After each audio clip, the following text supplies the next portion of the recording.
as referring to a person within second civil degree of consanguinity or affinity, whether legitimate or illegitimate, full or half blood, half blood.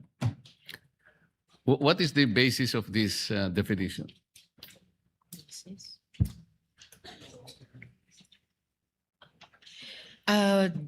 Mr. President, a good gentleman mula sa Pampanga at Tarlac. Madam Sponsor, Mr. President,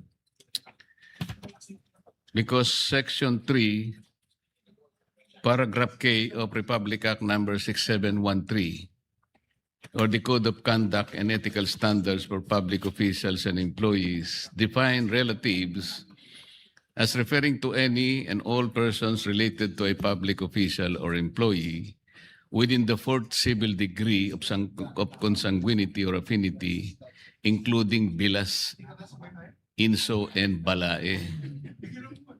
Why does the proposed measure depart from this definition, Madam Sponsor? Mr. President, Madam Sponsor, Mr. President, will have the effect of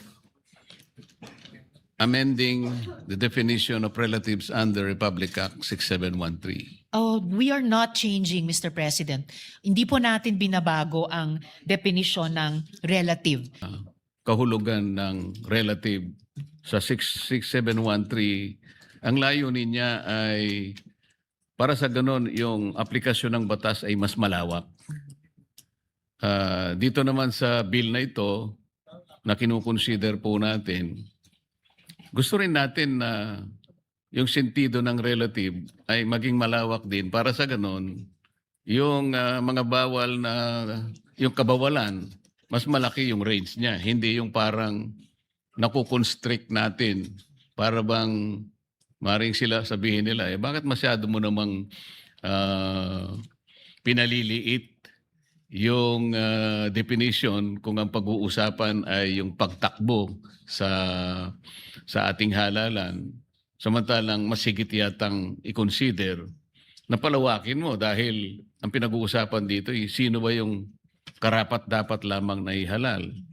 Hindi ko po sinasabi na mas mataas ang uri ng proposed bill kesa dun sa isa, ngunit yung kanyang sentido po ay kinakailangang mag-apply.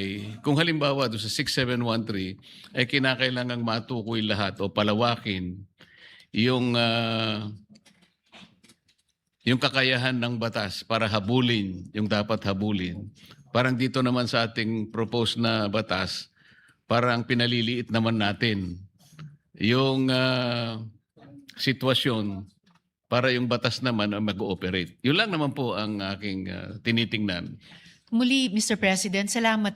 Ginawa, masusing pag-aanalisa na ang kabawalan lamang ay nahangga sa second civil degree of consanguinity or affinity na napalitaw na kapag ka third degree halimbawa o fourth degree, wala nang masyadong evil na ina-address.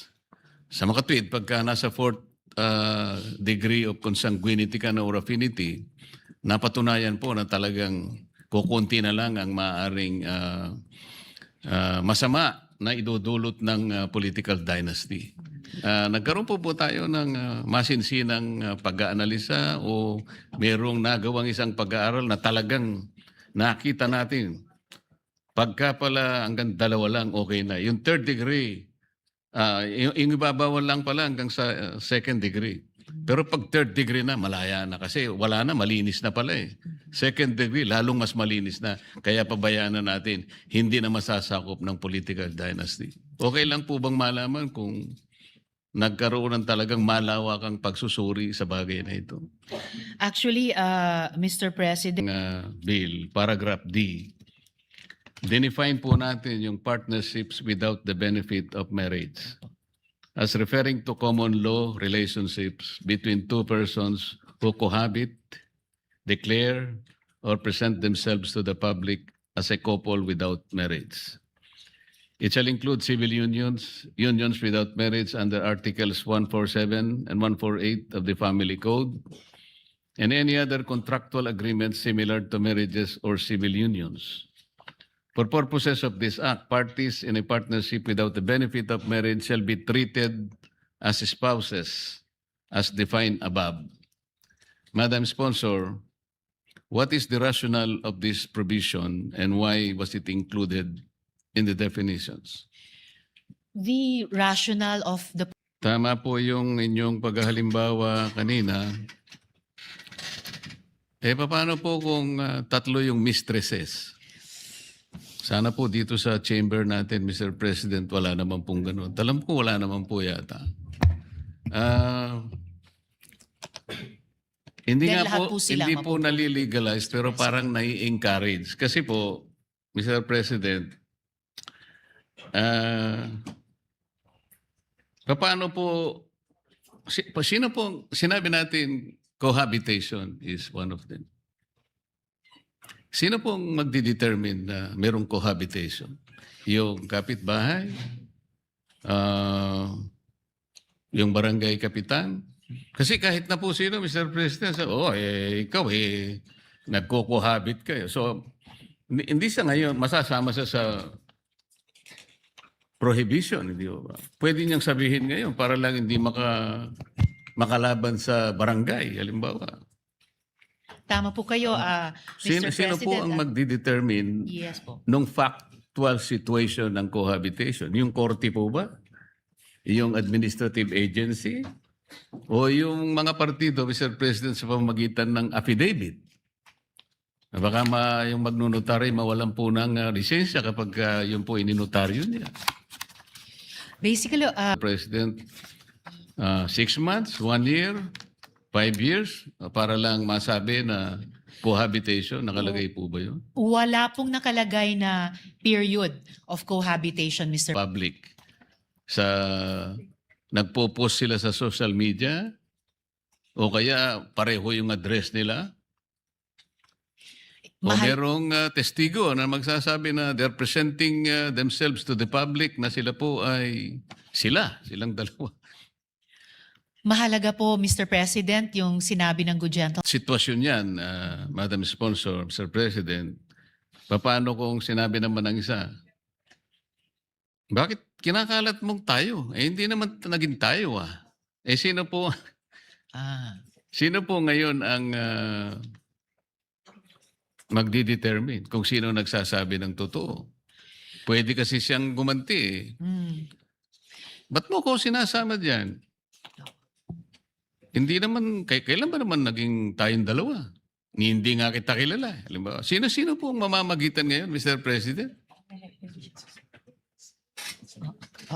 Mr. President, ang mamamagitan po dyan ay ang COMELEC din po. Hindi. Yung sa presentation, yung sinasabi mo magkasama tayo, hindi naman tayo magkasama.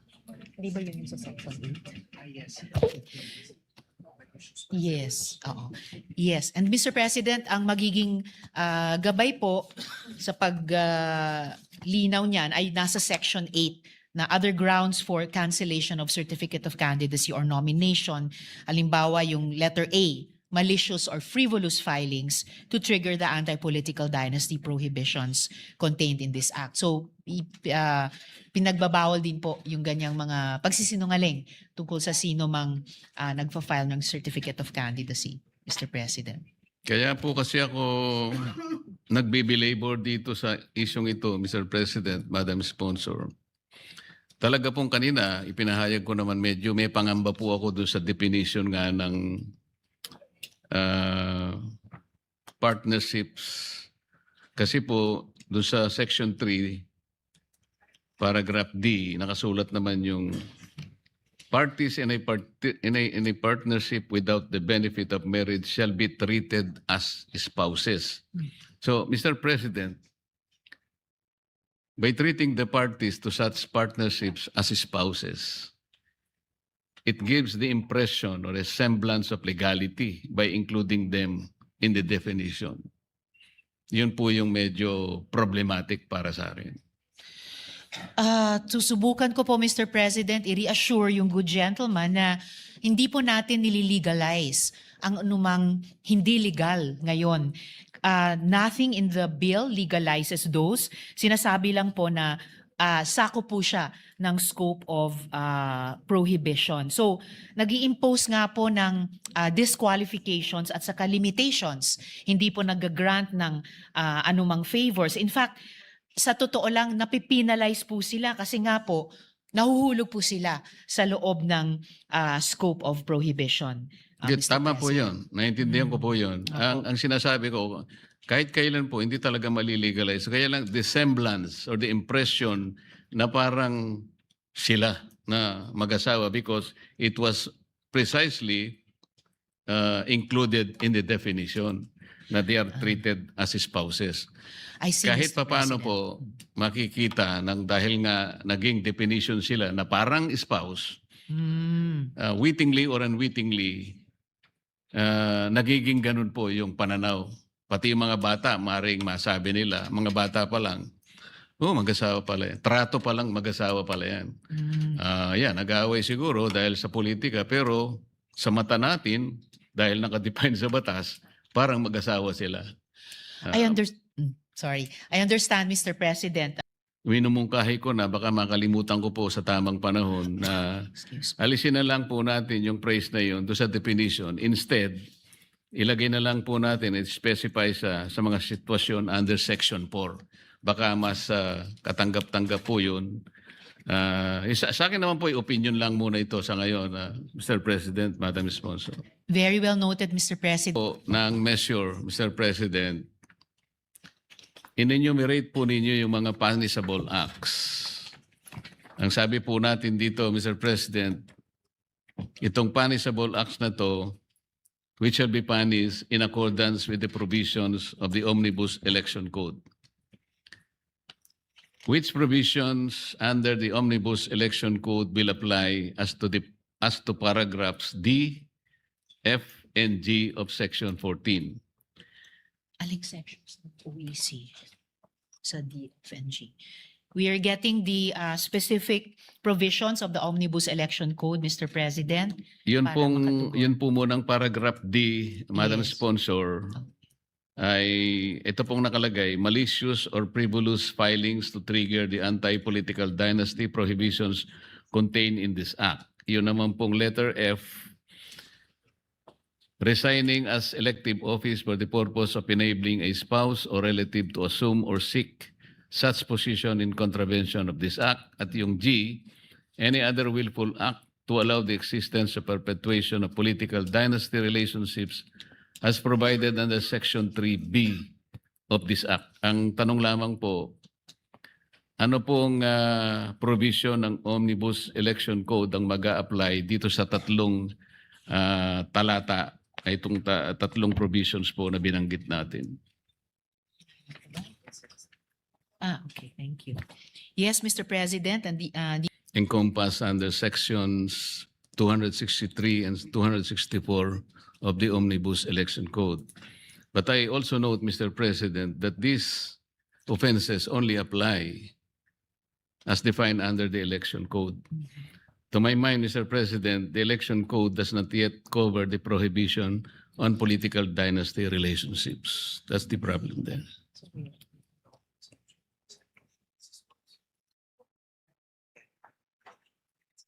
We can add. Mr. President, ina-avert to election offenses at ito nga po yung isang layunin ng panukalang ito. Gusto ko Mr. pong President. ko na talaga yung aking agam-agam. Hindi dahil sa ayaw ko itong political dynasty. Sa katotohanan po, Mr. President, nung ako po ay nasa mataas ay mababang kapulungan pa ng ating Kongreso, meron po akong bill talaga ng political dynasty. Ako lamang po yatang nakapag-file. Hindi ko na po malaman kung anong Congress yun. Nakakalungkot pang iulat sa inyo, Mr. President. Hindi man lang po na agenda. Kaya ako po lungkot na frustrated ako talaga. Nabasa lang po on first reading, Mr. President. Hindi man lang po na agenda. Sabi ko talagang mahirap talaga yata itong political dynasty. After all, we are trying to enact a law which is obviously against the political or the politician's interest. Basically, yun po kasi.